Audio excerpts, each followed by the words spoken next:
Hi everybody, it's almost the evening. I think it probably could be the evening in the UK because it's dark outside. But good morning to everybody who are watching this, and it's the morning. And welcome Teresa, Purkis and Fiona Zedde. It's lovely to see you. Hiya. This is our Hi. this is our 8th reading slot. Yeah, we hope you enjoy it. So Teresa, if you want to go first, explain a little bit about what book you're reading from, and take it away. Hiya. Reading from Christmas in the Canaries, which is my latest book. It's about two older women in their 50s who decide, because they're both going to be alone at Christmas, to go on a cruise down to the Canary Islands to get a bit of winter warmth. They both have their reasons why they're alone, and they just want to enjoy themselves and not have to worry. So I'm going to be reading when they first set eyes on each other. Conversation waned as they waited for the final dining companion. Jeff finished the last mouthful of his roll and stated, "It doesn't look as though our other person is coming. Should we start to order?" Alison was about to agree when her eyes were drawn to a woman being escorted towards them. The woman licked her lips in what was a totally innocent way, and yet Alison felt a stirring, a pleasant feeling inside. It was so different than the pull she had usually felt on seeing a beautiful older woman these days. It was as though someone important had emerged from the depths and entered her consciousness. There was a familiarity about it that she hadn't experienced for years, not since her carefree 20s. The idea was insane. She'd just come away to be by herself, definitely not to rebound into another relationship, and yet her body was refusing to listen to her thoughts. It was telling her that an incredible woman was walking towards her, telling her mind that she was interested in getting to know her, to feel the companionship she had been craving. She swallowed hard, let out a silent groan, and tried to get a grip on her wayward emotions. Knowing she was staring, it took all her effort to try to drag her gaze away, yet her gaze lingered, her resolve slipped, as though she'd become enchanted. The woman's eyes locked on hers and they were hypnotic. The moment held as Alison shook her head to break the trance, break the hold. She closed her eyes and took a deep breath, but quickly she reopened her eyes and, being drawn to the woman, she watched her move closer. The woman unconsciously gave a light sway of her hips. She flicked her eyes over Alison for a moment, and in that split second, again their eyes met. Each looked away quickly.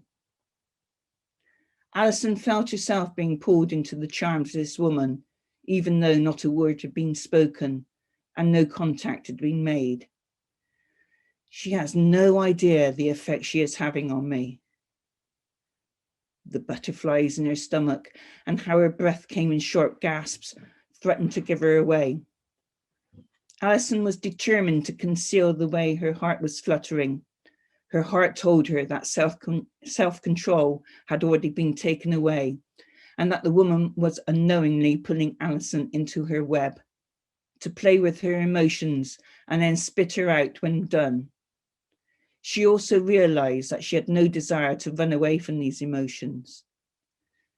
Alison's lips turned into a small smile as she looked around the table. She hoped no one had been watching her. She was sure she was blushing.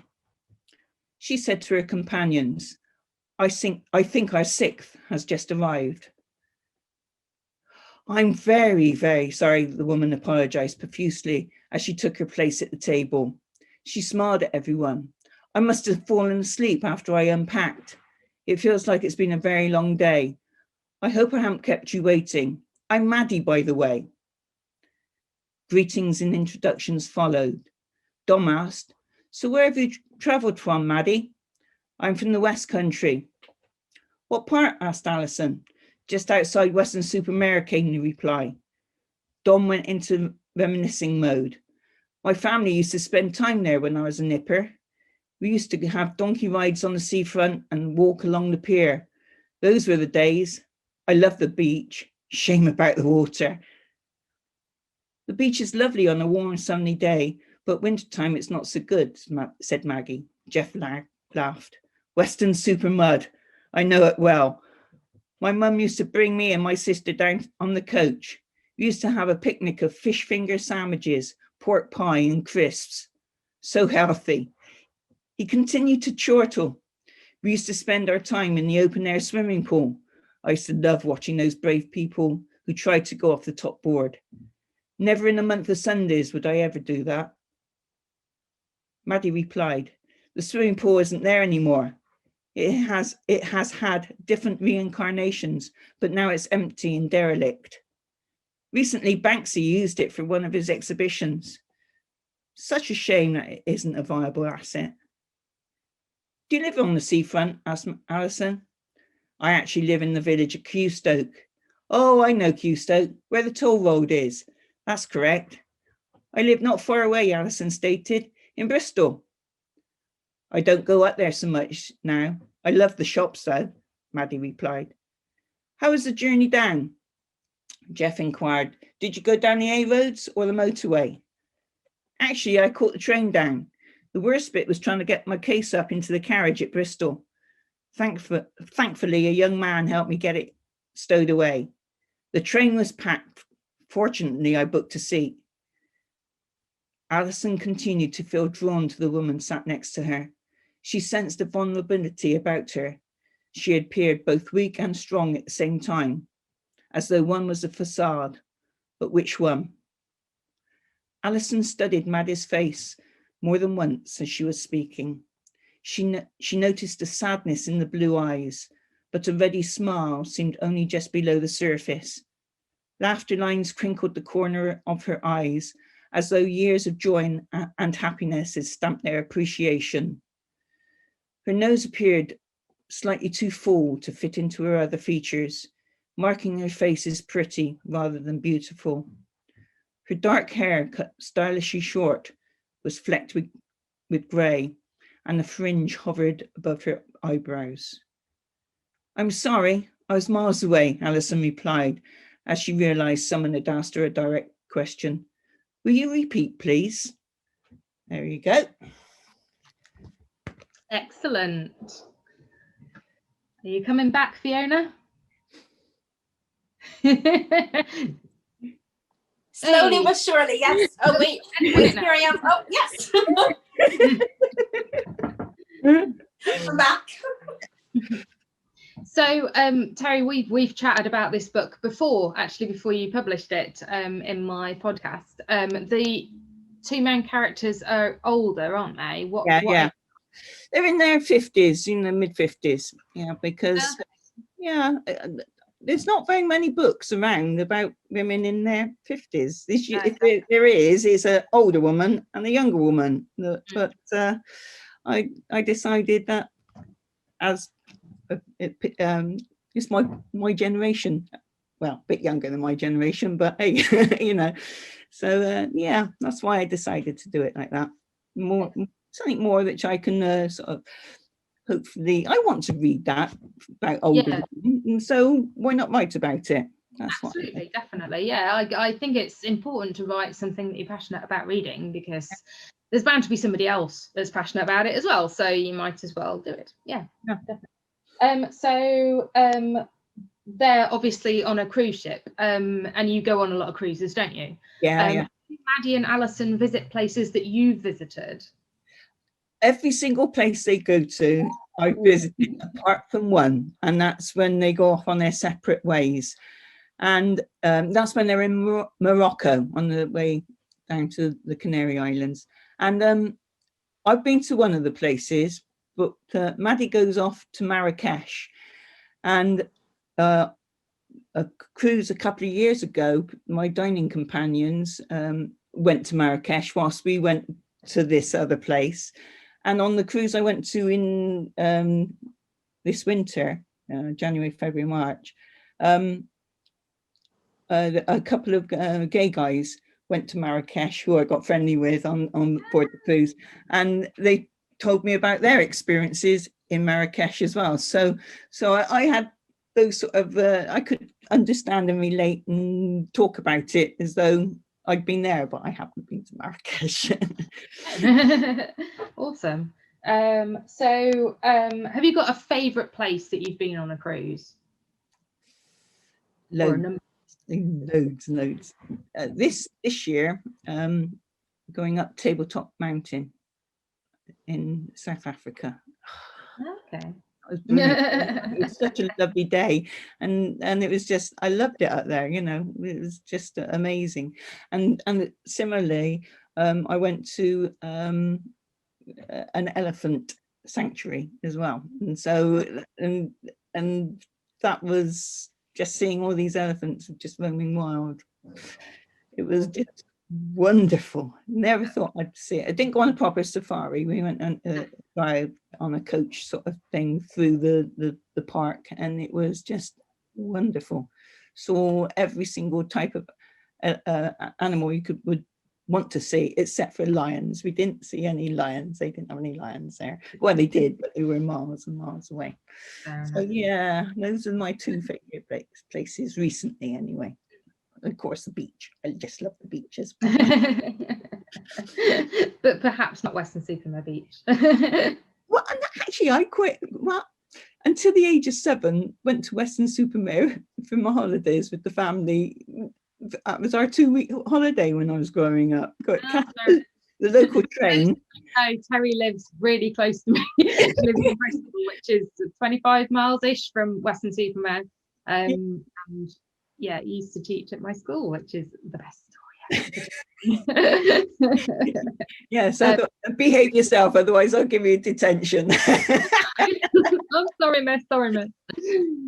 So yeah, I guess Western Beach is funny, isn't it? Because it's like the uphill side is lush, so the south, almost southwest side is very nice, boatyards and things like that, and then the north kind of easty sort of side is also very nice. You've got Custoke, as you were saying, with Sand Bay. It's a good dog walking place. Yeah. So yeah, it's a strange beach because it's a bit kind of, it depends which bit of the beach you go to. You see, we used to go to Moraine Lake. That's where we used to go before they had that massive big storm which broke down the seafront, and there used to be a covered way, and so if it rained you went into the covered way, you know, and but now that's all disappeared because of that massive storm. I can't remember when that was. I don't know how long ago. 30, 40 years ago, I don't know. Like that. So Fiona, have you got any questions for Terry? I was actually going to ask you, because I went to the Canary Islands, was it last year, to Lanzarote? And I was wondering, did you go there? Yeah. I've been to Lanzarote loads of times, and I love Lanzarote. Yeah. Oh my God, isn't it so beautiful? Yeah, I didn't even know about it until just before I went. So I was wondering how you, did you enjoy it? Did you think it was just strange and barren and odd? I love it because it's so different parts of the island are so different, you know. I've holidayed there and one of the proper resorts. I've been to the capital and sort of the beaches there, and then gone into the interior, and it's so different, and I think it's wonderful. I love that. I love it. A bit windy sometimes, I think. Yes. Very windy, but yeah, I had heard stories about it and was amazed when I saw it in person, that strange moonscape and the dark rock, and it was amazing. It was amazing. I can see how it could be also a little bit frightening too. Very different from real life, I suppose. Yeah. You guys could talk about Lanzarote forever. I might just let you know. No, I won't. Yeah, let me stop. Back on topic. Yeah. Because I've never been on a cruise and I haven't been out of Europe apart from Turkey. But we are planning on going a bit further afield when we're allowed, because at the moment not going to happen. Yeah. Emma Binfield has popped up, as she is wont to do, which is awesome. She says she went on a cruise along the Inside Passage in Alaska. I never ate so much food in 1 week in my entire life. That sounds about right, doesn't it, for a cruise? That's on my bucket list, the going up to Alaska. But imagine, we went on a holiday. This was going to be a holiday of a lifetime in January, February, March. And we were caught up in all the coronavirus and stuff, and the not allowing the ships in, and I've never had my temperature taken by zappers so many times in such short space, you know. And some of the ports we were the last ship in, and then spent 12 days at sea trying to get home. Oh goodness! Oh my God! And we arrived back in Bristol at day before lockdown. Oh, and wow. Okay. Yeah, so our cruise of a lifetime, it was still brilliant, but it wasn't, you know, how you'd expect it to finish, you know. No, it wasn't how you planned. Yeah. She also asks, is there a place you've always wanted to set a book but haven't yet?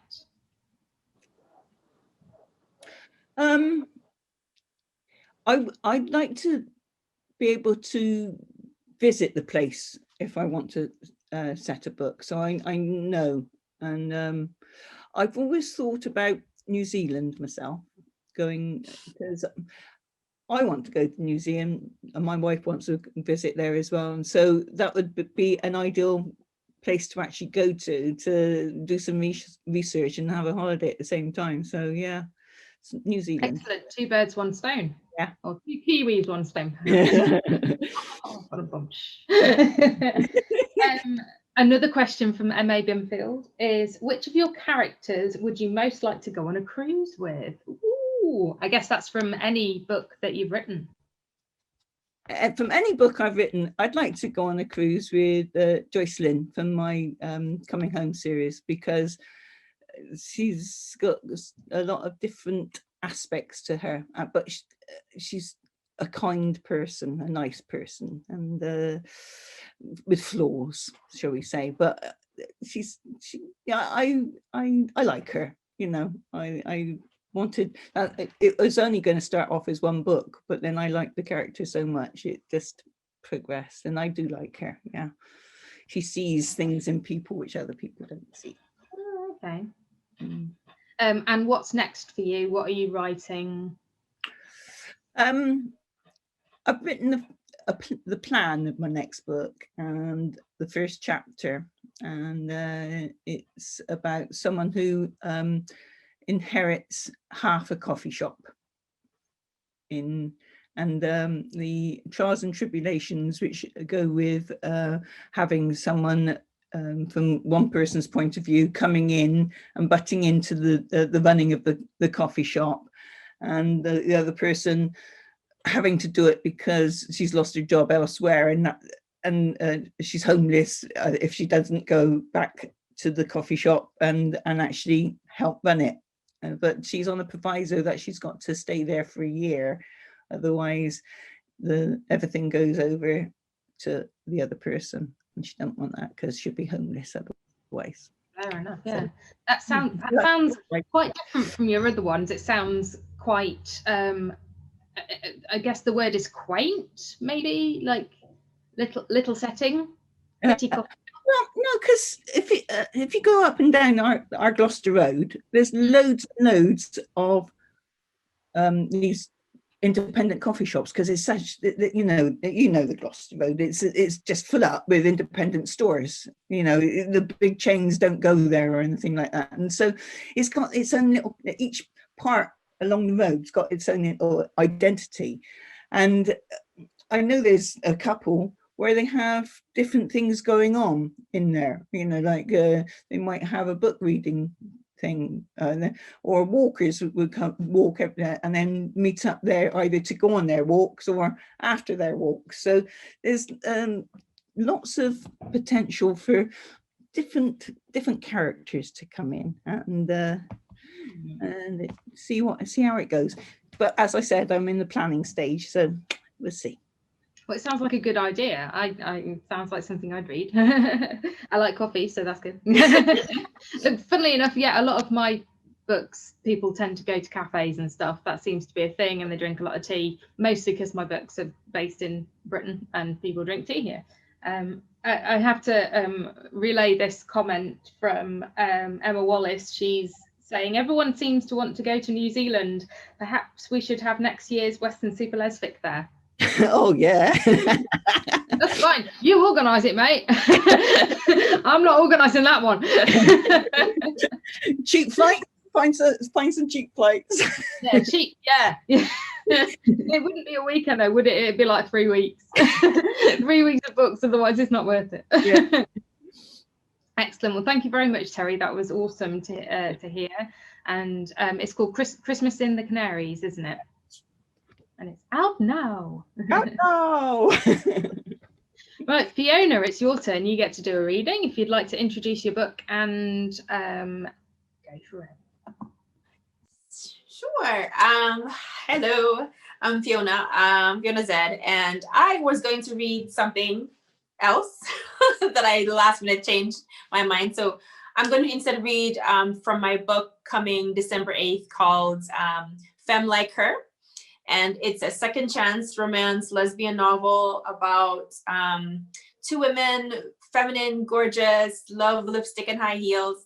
And one of them thinks that she shouldn't like this type of woman. And so despite having all these sparks with Scotty, the woman that she has sparks with, something happens and they just miss each other. And then an opportunity rises for them to connect again. And so they connect in all these different ways. And it's dramatic. It's very sort of real life. There's no like millionaires. They're all sort of ordinary. And I love the story and I hope that you all will too. Femme Like Her. A high fence of semi-wild grapevines hides the nearly full parking lot of the winery from the small road we came from. The sound of a waterfall, powerful and deep, comes from someplace nearby. Up ahead on the stone path in front of me and Scotty, a trio of women stroll together. They stop every so often to take selfies and point at interesting things that they see. Scotty walks at my side toward the wide trellis arbor threaded with grapevines. Bunches of purple grapes hang down from among the leaves. Something about the arbor, the grapes, and the pretty stone walkway reminds me of a wedding. Scotty's hands are in the pockets of her dress, and the hem brushes my legs with each step, a surrogate sort of caress. It's like a fairy tale here, I say. A sloping hilltop, thick with grapevines, glows green under the sun.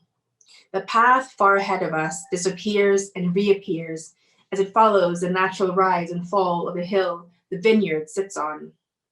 Our destination, a 2-story stone house with a small fenced-off area holding 3 quietly grazing horses, wouldn't be out of place in Italy or France someplace. It looks like a postcard. Really? Scotty says. This is what your fairy tale looks like? Her high-heeled footsteps are confident on the uneven stone path, a kind of magic in itself. I have to walk carefully, looking down to see where I'm stepping, otherwise I'll fall flat on my face. Yeah, I shrug. Why not? Scotty makes a show of looking around. Fairy tales are scary things. Lurking witches, men with sharp objects ready to prick you. Curses waiting to land on any woman unfortunate enough to be extraordinary in any way. No thanks to any of that. That's a bit cynical, don't you think? Not at all, she says. Did you read the original fairy tales? Nothing ever ended well. There are more horror stories and lullabies for children. A dip in the path catches my heel and I stumble. I've got you, Scotty says, pulling me gently against her. Heart pounding, I breathe a quick thanks and try not to feel disappointed when she lets me go. I never read the originals. Eyes on the path, I pay closer attention to where I'm going. The ones they have now aren't so bad. They're actually pretty great. After a bit of suffering, everything ends up happily for the princess and she has a lifetime of great love and hopefully great sex with her new prince or princess. Once you've seen behind the curtain of these stories, you realize there's no prince coming to rescue you, Scotty says. The world is full of horrible people who wish you nothing but harm, and the only person who can save you is yourself. I scoff. I get that from just watching the news. Reality comes at you from all sides, Scotty says. The door of what looks like some sort of farmhouse is wide open. We walk through into a large room decorated with old wine barrels for chairs along the bar and rustic wooden shelving along the walls that divide the large space into cozy sections. Aprons, wine glasses, t-shirts, and other things are for sale. Welcome to Rolling Hills Winery. A girl who looks like she's still in her teens welcomes us. We're happy to have you. Thank you. Scotty steps up to the table, hand already in her purse, getting the money. She exchanges pleasantries with the girl. While handing over the tickets, the girl gives us the lowdown on the tasting and what's for sale and invites us to ask her any questions that come up. It all seems simple enough. After thanking her, Scotty and I head in to join the others. The room is large enough that the 36 or so people inside are spread out and are not in each other's way. Not far from the welcome girl, a bar stretches out along the left side of the room. 6 people work behind it. Wearing t-shirts advertising the winery and black half aprons around their hips, they fill, replace, and rinse wine glasses. Most of them laugh for people they're helping, their smiles just on the edge of flirtation.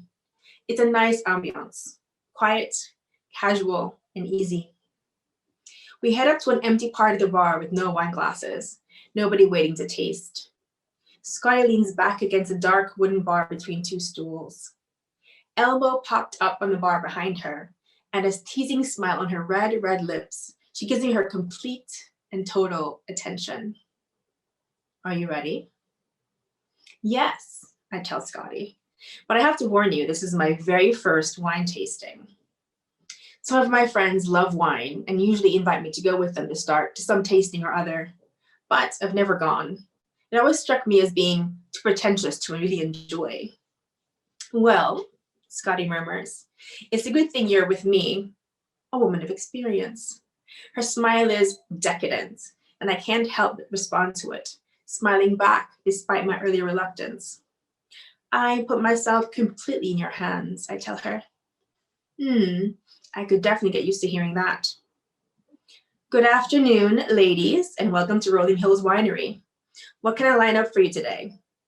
A young man with a well-trimmed beard and a smile as pretty as the rocks comes up to us. Scotty responds to his smile with one of her own. How about a little of everything, from your driest to your sweetest? For you both, he asks. Scotty looks at me. Nyla? Whatever you recommend, I won't say no to anything.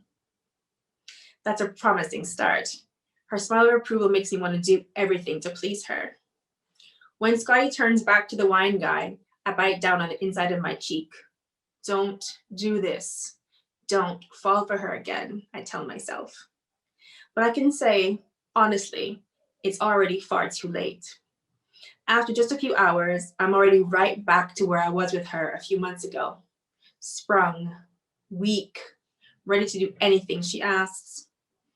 In the end, the guy brings us 6 glasses of each, or is it 7? One after the other for us to sample. The dry wine smells incredible, and the scent fools my tongue into enjoying the otherwise unpleasant taste. The last wine is too sweet for me, and Scotty takes the glass from my hand and swallows a small amount with a sigh of pure pleasure. I love the sweet ones, she says. It must be true what they say then, I tell her. Opposites attract. Because, she's definitely not sweet. She playfully bumps my hip. I promise you, Nyla, you won't find me sour to the taste. Her eyebrow lifts. Or dry.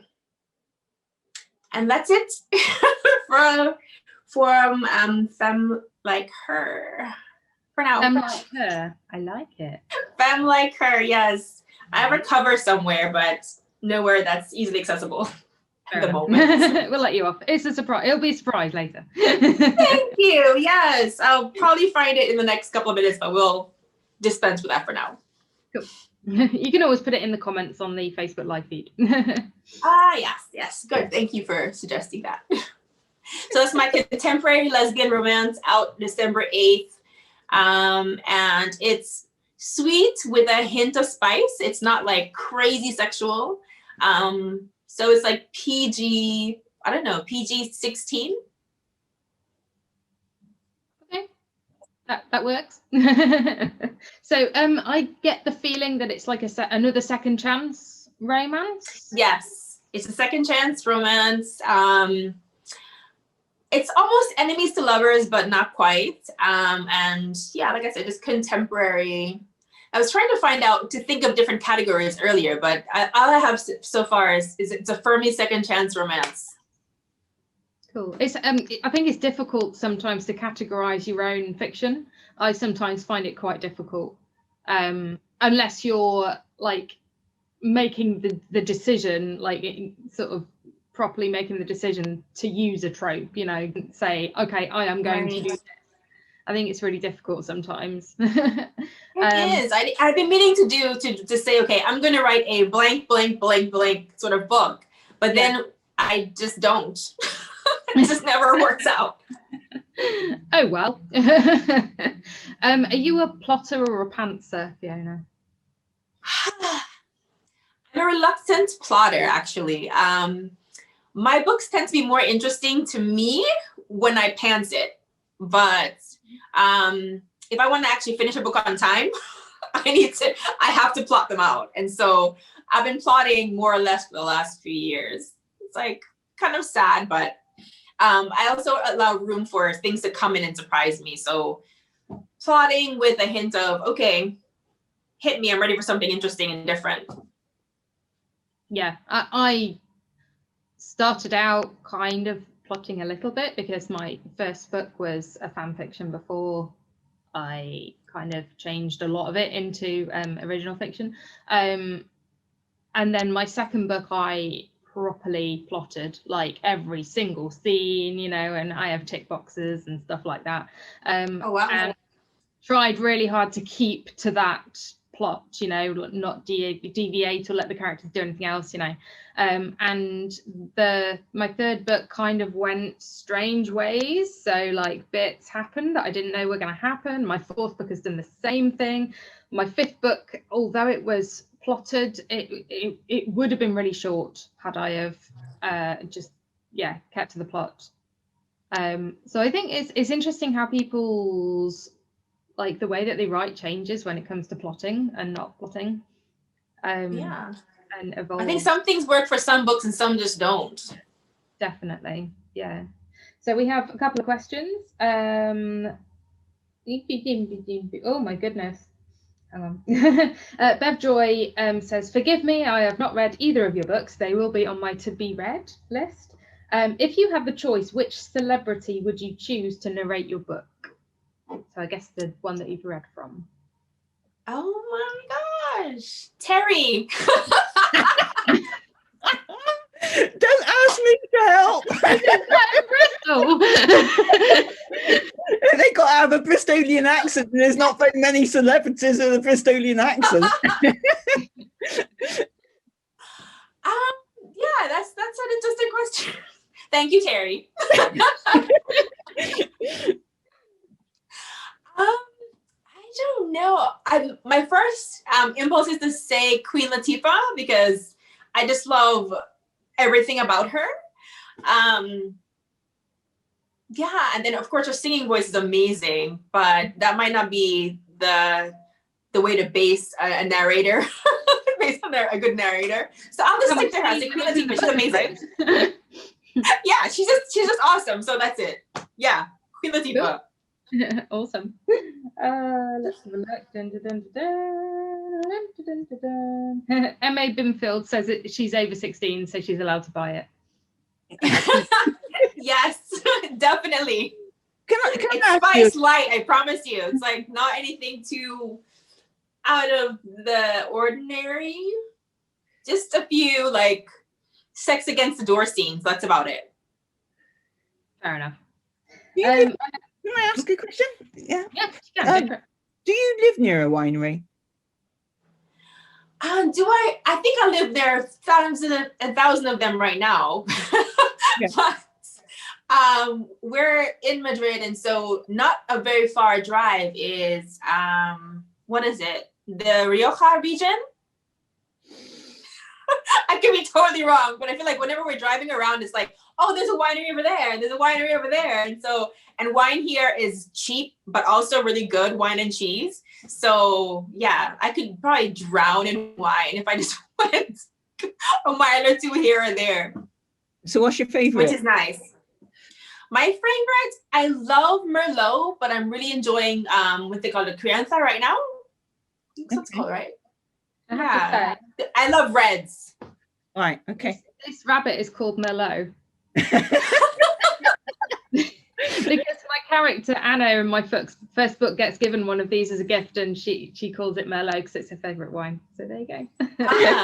Here's a bell. Merlot is excellent. Yeah, Merlot. Yeah. we have some downstairs actually, or we did have. Sarah uses it in cooking a lot, and I tend to like she'll get a little bottle, and then I'll have like the taste at the end that she doesn't use. It's like, okay. Not really a wine. I might have some tonight. You're making me actually really thirsty. Thanks, Terry. Anytime. Excellent. So Emma Binfield has sent us another question. Do you think there's an absence of femme book romances in women that will love women fiction? I think there actually is. I mean, even just thinking about my work, it took me a long time to even just to see clearly that most of my dynamics have been butch femme stud stories.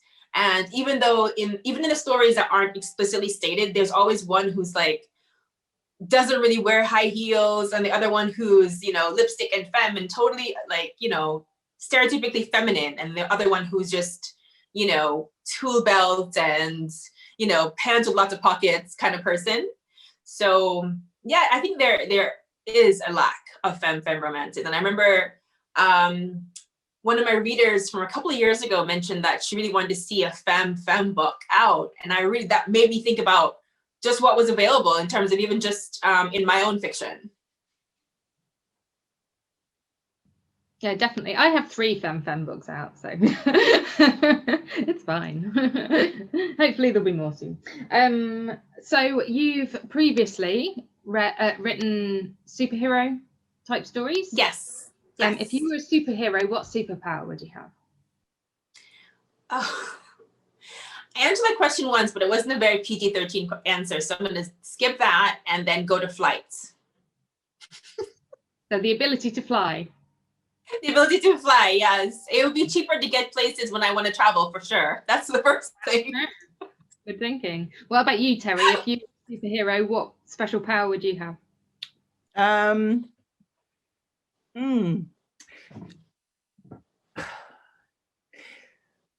The ability to be able to recognize nice people instead of having someone who might not be quite so nice on the inside, you know, because I get fed up with people who are two-faced, and so I don't have anything to do with them. So, yeah. I mean, you can't choose the power of having eyes in the back of your head because you were a teacher. You've already got that. So, absolutely. You know, my dad used to say, that could be too literal. Yeah, rubbing the chalkboard and going like that.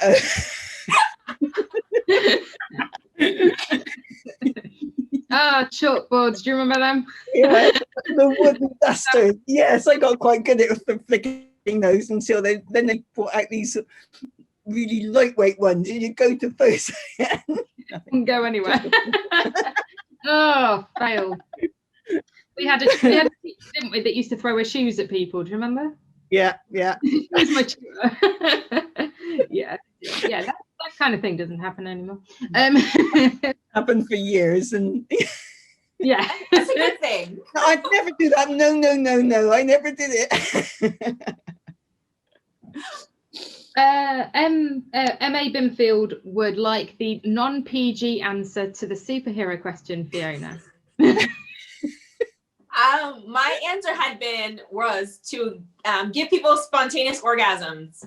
That's a very altruistic answer.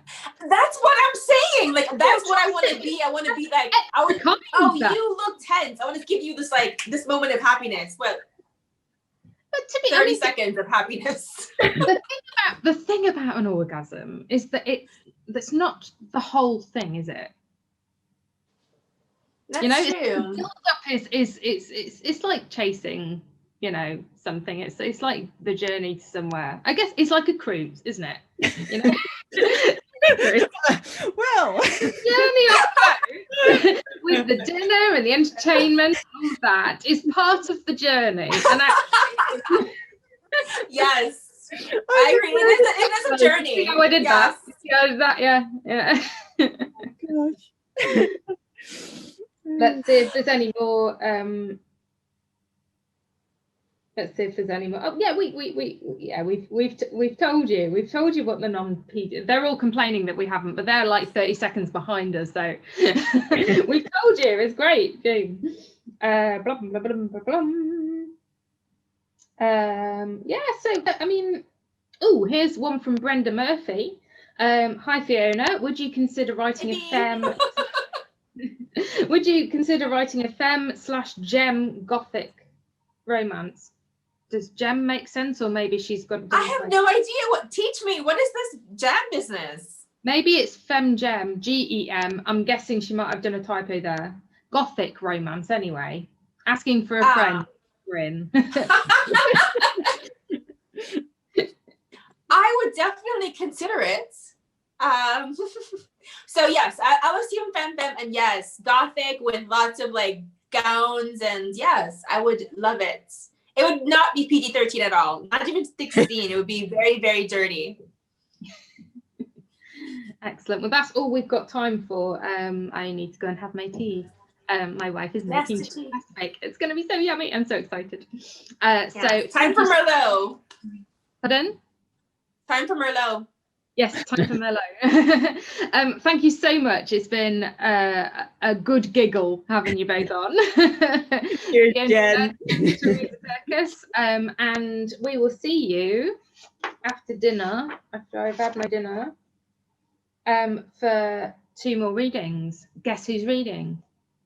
I'm doing a reading. Yay! And also, G. Benson is doing a reading. So that will be sorry, that was a bit too excited, wasn't it? Sorry. That'll be at 7:30, and we will see you then.